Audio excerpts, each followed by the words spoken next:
மழைக்காலங்களில் சளி தொந்தரவுகளால் asthma, allergy, wheezing இந்த மாதிரியான பிரச்சனைகள் வராமல் இருக்கணும்னா இந்த மூலிகைகளை வந்து பயன்படுத்துங்க. ஆடாதோடைய வந்து கஷாயமாக பயன்படுத்தலாம், இல்லை ஆடாதோடைய மணப்பாகுவாக வந்து பயன்படுத்தலாம்.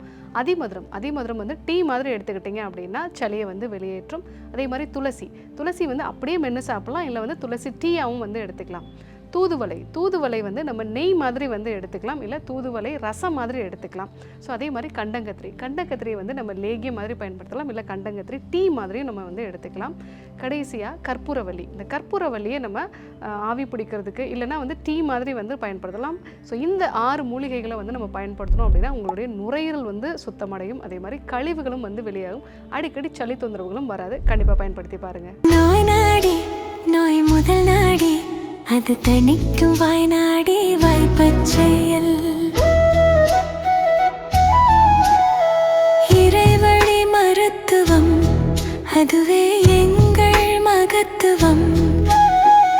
இறைவழி மருத்துவம் அதுவே எங்கள் மகத்துவம். அழகு தரும் மூலிகைகள், ஆரோக்கியம் தரும் மருத்துவர்கள். டாக்டர் ஸ்ரீவர்மாஸ். அழகும் ஆரோக்கியமும்.